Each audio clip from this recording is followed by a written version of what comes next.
Welcome on Bihari support. मैं सना sir आप लोगों को बताने जा रहा हूँ केमिस्ट्री रसायन शास्त्र, जिसमें कि आज का चैप्टर है तीसरा, धातु और अधातु। ठीक है, तो इस चैप्टर में जो है आपको पहले भी बताया गया है कि सीरीज चल रहा है केमिस्ट्री का।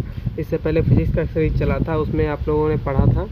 ठीक है, आप लोगों का बहुत सपोर्ट मिल रहा है और अभी भी जो ये क्लास चल रहा है इसमें आप लोग देख सकते हैं नया प्रश्न जो है मेनली ये जो है ना धातु और धातु, इस चैप्टर में सब्जेक्टिव क्वेश्चन ज़्यादा पूछे जाते हैं, इससे ऑब्जेक्टिव कम पूछा जाता है लेकिन इंपॉर्टेंट पूछा जाता है, वो हम इसमें डिस्कस किए हैं, उसको ध्यान से देख लीजिएगा। ठीक है, और आगे देखिए इसमें क्या क्या पढ़ना है, ये सब तो पढ़ेंगे ही, इसके साथ साथ आपको बताया जाएगा इसमें किस तरह से, देखिए ये सेल जो है किस तरह से काम करता है, ग्रेफाइट किस तरह से गुड कंडक्टर ऑफ इलेक्ट्रिसिटी होता है। ठीक है ना, और इसे बताएंगे ये सब चीज़। ठीक है ना, ये सब तो देखेंगे ही। ठीक है, अगर आप हमारे चैनल पर पहली बार आए हैं तो चैनल को ज़रूर सब्सक्राइब कर लें। ठीक है, उससे क्या होगा, आपको बेल आइकन दबा दें, उससे आपको नोटिफिकेशन मिल जाया करेगा जब भी वीडियो अपलोड होगा। ठीक है ना, तो आइए पढ़ते हैं, और जो भी स्टूडेंट सपोर्ट कर रहे हैं उनके लिए बहुत बहुत धन्यवाद, थैंक यू। ठीक है ना, वीडियो को पूरा देखा कीजिए। देखिए इसमें पहला क्वेश्चन है, किस धातु को केरोसिन में डुबा के रखा जाता है। मतलब सभी धातु को केरोसिन में डुबा के नहीं रखा जाता है, लेकिन एक ऐसा धातु होता है जिसको केरोसिन में हम लोग डुबा के रखते हैं, उसका नाम है सोडियम। ये मोस्ट इम्पॉर्टेंट क्वेश्चन है, पूछ ही देता है। ठीक है, अब देखिए अगला प्रश्न है, किस धातु पर वायु का प्रभाव नहीं पड़ता है। तो हो गया हमारा सोना पे जो वायु का प्रभाव नहीं पड़ता है।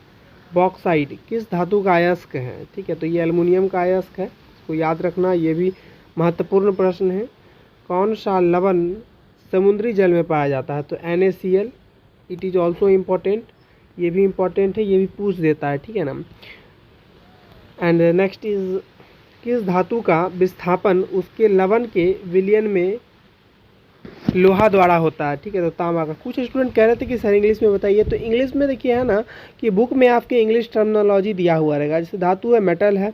ठीक है, तो इस तरह का टर्मिनोलॉजी जो है आपके बुक में दिया हुआ रहता है, तो वहाँ से आप उसको नोट कीजिए। ठीक है ना, क्योंकि थोड़ा सा तो प्रॉब्लम होगा, क्योंकि बिहार बोर्ड में जो है मैक्सिमम बच्चे हिंदी मीडियम के होते हैं, और कुछ ही बच्चे ऐसे होते हैं जो CBSE बोर्ड के होते हैं, जो स्विच करते हैं। ठीक है ना, तो हम ये नहीं कह रहे हैं कि हम आगे वीडियो नहीं लाएंगे, इंग्लिश में लाएंगे, लेकिन फ़िलहाल जो है आप लोग इसी तरह से मैनेज कीजिए। ठीक है ना, अगला देखिए क्या है,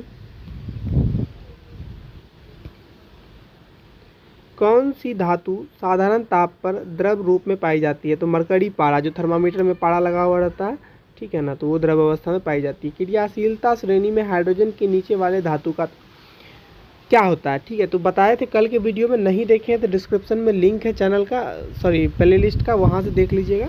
ठीक है ना, तो ये जो है तांबा होता है, और ये पूरा हिरार्की बताए थे क्रियाशीलता का। ठीक है ना, अगला देखिए, कौन सा धातु अम्लराज के अलावा किसी अन्य अम्ल में नहीं घुलता है। Au। ठीक है ना, Au मतलब सोना। अगला देखिए, किस विधि द्वारा लोहे की कढ़ाई को जंग लगने से बचाया जा सकता है। ठीक है, मतलब हम लोग यहाँ जो कढ़ाई होता है इस तरह से, तो ये कढ़ाई को लोहे क्या किया जाता है, पेंट किया जाता है। ठीक है ना, पेंट करने के बाद जस्ता की परत चढ़ाई जाती है। ठीक है, पेंट करके चढ़ाएं चाहे जैसे चढ़ाएं। आगे देखिए, सोडियम और क्लोरीन के बीच अभिक्रिया होने पर सोडियम परमाणु एक इलेक्ट्रॉन खोकर धनायन बन जाता है। धनायन मतलब देखिए, धनायन तब बनता है जब सोडियम है ना, Na है, अब ये धनायन तब बनेगा जब किसी को कुछ देगा। ठीक है, अमीर तब वही आदमी ना होता है जिसके पास कुछ ज़्यादा रहता है तो देता है। ठीक है, तो इस पर प्लस चार्ज रहेगा, यही कहा गया, धनायन बन जाता है किसी चीज़ को दे के, और जो रिसीव करेगा उस पर माइनस, मतलब जो लेगा उस पर ऋणी हो जाएगा तो उस पर माइनस। ठीक है, इस तरह याद करने का तरीका है, इसको ये सब याद करने सीखिए। ठीक है, अगला देखिए, आयनिक यौगिक है KCl। ठीक है, पोटासियम क्लोराइड। अगला देखिए, A और B परमाणुओं के सहयोग से आयनिक बंधन तो बनता है जब A धातु और B, ये B अधातु हो। ठीक है ना, तो इस चीज़ को याद रखिएगा। विद्युत का सर्वोत्तम चालक है। ठीक है, विद्युत का सर्वोत्तम, ये इंपॉर्टेंट जो है आपको हर एक साल पूछता है किसी न किसी रूप में। ठीक है ना, किसी न किसी रूप में पूछता, आपको याद रखना है। चांदी सिल्वर मतलब दोनों एक ही चीज़ है, नाम बदल के दे देता है, तो कन्फ्यूज नहीं होना है। अब देखिए, अब जो है अब आपको क्या आ रहा है, ये है सबसे इम्पॉर्टेंट, ये आपको देखिए कहे ना अभी सबसे पहले कि इस चैप्टर से जो है सबसे ज़्यादा पूछा जाता है सब्जेक्टिव क्वेश्चन, समझे। सब्जेक्टिव क्वेश्चन इसमें ज़्यादा पूछा जाता है, ऑब्जेक्टिव कम पूछा जाता है। तो इसमें जो है आपको पूछेगा ये देखिए मेन इंपॉर्टेंट थिंग्स है कि जस्ता का, इसमें पूछ देगा जस्ता के प्रमुख अयस्क कौन कौन से हैं। 3 नंबर का दे देता है, ठीक है। इसको याद रखिएगा, जिंक ब्लेड, जेनेनस, कैलेमाइन, ZnCO3 और जिंकाइट ZnO, ठीक है। इसको याद कर लीजिए, रट लीजिए चाहे जैसे हो, ये वाला और ये वाला, ठीक है ना, ये वाला। इसमें आपका निष्कर्षण भी है, निष्कर्षण सब्जेक्टिव में आ जाता है इसीलिए नहीं बता रहे, तो ऑब्जेक्टिव कम से कम आप लोग याद कर लीजिए क्योंकि अभी सिलेबस भी अपडेट नहीं हुआ, क्या पूछेगा नहीं पूछेगा, ठीक है ना। तो इसको भी याद कर लीजिए। देखिए ये क्या है, बॉक्साइड है, bauxite Al2O3 × 2H2O, corundum Al2O3, cryolite Na3AlF6, यहाँ पे 6 होगा, ठीक है। आगे देखिए, ये देखिए ये पेंसिल है। इसमें क्या कहा गया है कि पेंसिल एक ऐसा कार्बनिक पदार्थ है, ठीक है, जिसमें ग्रेफाइट होता है, ग्रेफाइट होता है, ये पेंसिल जो होता है ग्रेफाइट का बना होता है। तो ये एक ऐसा कार्बनिक पदार्थ है जो गुड कंडक्टर ऑफ इलेक्ट्रिसिटी होता है, मतलब सुचालक होता है विद्युत का। तो कैसे सुचालक होता है, देखिए इसका जो बॉन्ड होगा, जो भी बॉन्ड होगा इसका, तो उसमें एक इलेक्ट्रॉन जो होता है वो फ्री स्टेट में होता है, मतलब मुक्त अवस्था में होती है, ठीक है। तो इसीलिए वहाँ से जो है करंट फ्लो होता है हमारा। तो आप घर में प्रैक्टिस कर सकते हैं इसका। पेंसिल लगा दीजिएगा, 2 तार लगा दीजिएगा, बॉल से बैटरी से गुजार दीजिएगा, बिल्कुल जलेगा। हमने ट्राई किया है, ठीक है ना, आप भी ट्राई कीजिएगा। ये सब प्रैक्टिकल करना चाहिए, ठीक है। अब ये नहीं कि बिजली बोर्ड वाला कलेक्ट करंट में नहीं कीजिएगा, अपने घर में बस सिंपल सा छोटा छोटा बैटरी लेके ही किया कीजिए, ठीक है ना। ये सब करने से प्रैक्टिकल थॉट डेवलप होता है, ठीक है। हम करते थे, अगर कहिएगा तो आप लोग को इस पर वीडियो भी बना देंगे हम, ठीक है। निस्तापन वर्जन, ठीक है, ये पूछ देता है, ठीक है। 2 नंबर में ही पूछेगा लेकिन अंतर पूछ देगा आपको।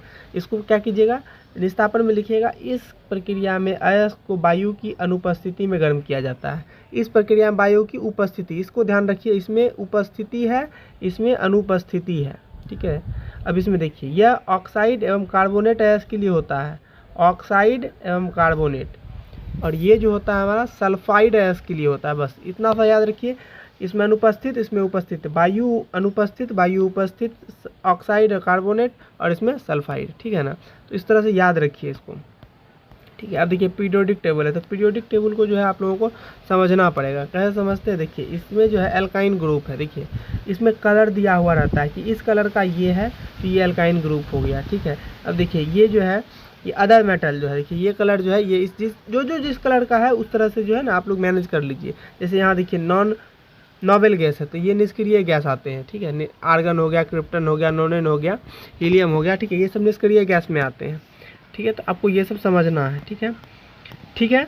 तो ये सब आज रहा, थोड़ा सा छोटा वीडियो है क्योंकि इसमें बता ही दिए हैं कि ये मतलब कम जो है ऑब्जेक्टिव इससे पूछा जाता है, लेकिन जितना पूछा जाता है वो मोस्ट इंपॉर्टेंट जो है एकदम पूछेगा ही, वो सब बता दिए हैं आपको, ठीक है। सब्जेक्टिव जो है, सब्जेक्टिव का भी अपडेट नहीं आया है, सब्जेक्टिव नहीं बताएंगे, जैसे ही अपडेट आएगा हम सब्जेक्टिव भी डाल देंगे।